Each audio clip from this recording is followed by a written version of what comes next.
Hello and welcome to the Sound Live. I have a special guest, Kyle Walz, and we're going to be doing some reactions. All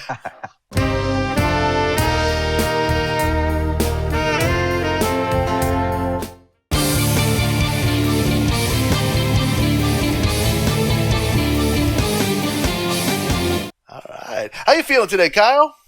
I'm doing all right. I think I should have gotten a lot more sleep this weekend because I am tired, but I'm ready to watch some videos with you, man. This is always fun stuff. Excellent. Yeah, I'm feeling pretty good. I'm actually, as a side note to everyone that's following, actually more people than I thought would be are actually following in the comments. I'm actually doing this crazy juice cleanse, and I'm actually on day 10 now. Oh, wow. I had 4 days where I ate just raw and then no food since. So that's pretty interesting. It's a lot of fun. It is. Cool. Yeah. I was going to say, I've never tried one of those. Yeah, well, I mean, like, I didn't like it so much at first. Yeah. I didn't like it so much at first. But I really like it now. Yeah. Oh, I guess it's like any diet thing. You kind of get used to it. You know, if you ate sardines or maybe broccoli raw all the time, you probably wouldn't like it at first, but then you get used to it because that's just what you do. See that? You got the invisible coffee. Dude, when you turn it upside down the bottom, it was all good until you tipped it. Khalifa coffee. Go and get some cold brew. All right. So, hello, Vicky. I'm happy to have you here. Awesome. So we're gonna do Kyle's choice. So why don't you go ahead and shoot me over the link if you didn't already, and I will get it queued up for everybody while you talk about it. Okay, cool. So the link should be waiting for you. In between Excellent. there, my cat decided to come in and start chewing on some cords. Oh, I see it. That took me an extra moment to get ready. So here is the band from the UK called Royal Blood, and they're one of my favorite duos. It's a bass player and a drummer. And here they are covering Roxanne by The Police. And I want to say I clicked on this and heard the first couple seconds, and I stopped that. I'm like, okay, I'm going to have to share this experience with Matthew because it wasn't quite what I was expecting, and I'm curious to hear the rest of it. Because this was fun, and it was cool to hear a couple players in the UK cover The Police, because that's always a tall order. Police are they have some high level stuff in a way, so it's cool to it'll be cool to hear what these guys do with this song. All right, I personally love when covers of songs change them. And, that's actually funny because I was going to mention this anyway. Sometimes I like to do a cover of a cover, okay? Oh, yeah. The first time I ever did a cover of a cover was way back when I was like 13, right? You know what it was. It's obvious. Guns N' Roses, Knocking on Heaven's Door, covering Bob Dylan's Knocking on Heaven's Door. Come on, everybody's covered that cover of a cover. Like, you know what I mean? It's the easiest freaking thing. It's G, D, and C, and people would ask for it. And knock, knock, knocking on heaven. Okay, anyway. All right. So, right? I mean, how can you get easier than G, D, and C? I mean, for playing guitar. It's great. Right. It's what the guitar was made for. Chords like that. Sure, and it's just so much fun to learn and push the boundaries of music. So the cover of a cover thing, I heard Toe Hider do an incredible cover of Jeremy by Pearl Jam. Oh, wow. And so, it was incredible. It was it was in his Full Moon Stream #1. Everybody, shout out to Toe Hider. Check him out. Incredible cover. And so that inspired me. And I didn't even care for the song Jeremy, but Toe Hider's acoustic guitar and vocal version was so awesome and inspiring that I'm doing an acoustic ukulele and voice cover of Jeremy now. Oh, nice. So just to change it up a little bit. So that's going to be fun.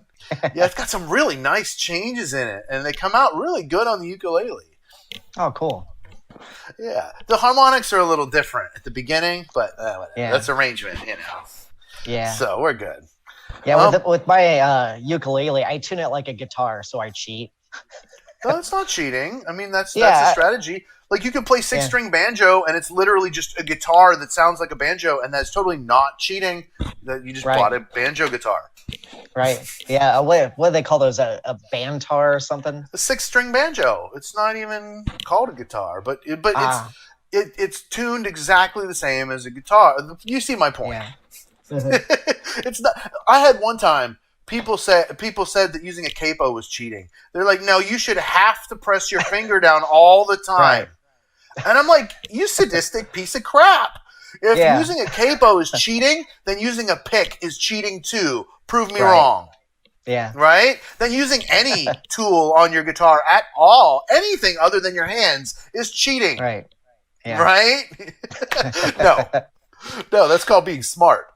Yeah, it's called getting the job done. Playing exactly. That's funny. I don't want my hand to hurt too much. I mean, I want to be able to play tomorrow and in 10 minutes. All right, so we're going to go ahead and get to Kyle's choice here. It's all queued up. The Royal Blood cover. The Police's Roxanne in the live lounge. Kyle, are you ready to begin? I'm ready. All right, here we go. Hey, it's me, Sting. This is Stu. We're the Police. Check out our new single, Roxanne, on the Radio 1 Live Lounge. And we're also covering Royal Blood's Out of the Black. So, check it out and click here for more on BBC iPlayer.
Want to sing along again? Yeah, it needs that background vocal. Yeah, it does.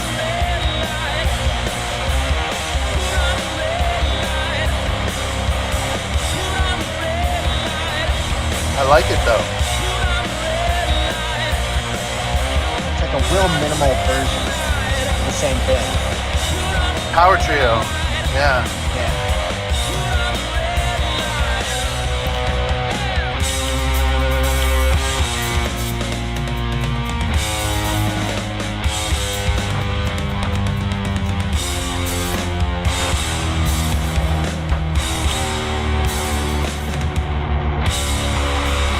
Big rock ending. Yeah, it's cool they kept the drum solo. Yeah.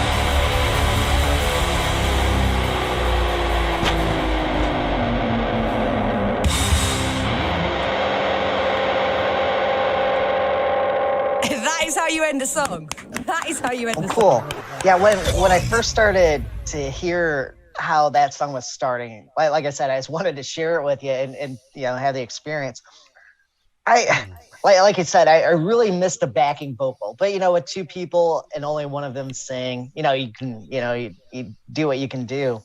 I like how they took like the essence of the music, and kept that going where it was kind of somewhere between the bass line and the guitar, and it seemed like the rhythm changed. Like the verse started pretty close, but then it seemed to be on the downbeat partway through the verse. And I was trying to catch it on the second verse to see if it did the same thing as the beginning. But then I got wrapped up in the song and kind of forgot to notice that. It was so minimal that I think, at least while he was singing, a lot of times the guitar player was just playing single notes. Not on the chorus and stuff. I'm just like, on the da-na, right? And I was expecting to hear him play more because in the song the guitar plays more than that. He just left it open, for the drums. And that wasn't a bad thing because it gives a nice contrast, right? Right? When they're doing that. Right. They sort of punked it.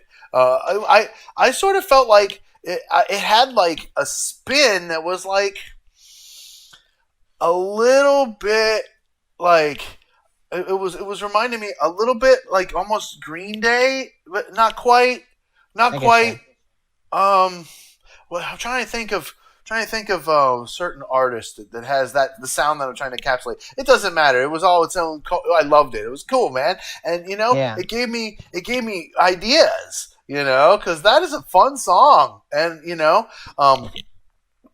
they could have had somebody in the band had to be able to sing good enough. Just go Roxanne. Right. I mean, come on, dude. Even if you're not singing the right note, just because it's the freaking title. That was my only. That's what made it 97%. I'll take off 3 points because they didn't have somebody singing the title, and I'm really, really, really strict. Well, and it was cool.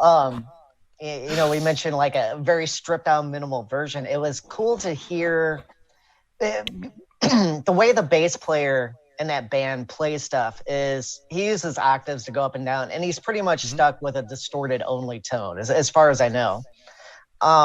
He uses a harmonizer to add an octave or jump an octave or to add a fifth, so playing like power chords on a guitar. That's true.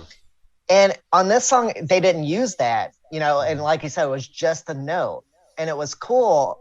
On the chorus, the Roxanne part that people would sing, he kind of hinted at it a little bit on what he was playing, which was cool. It was a different way to do that.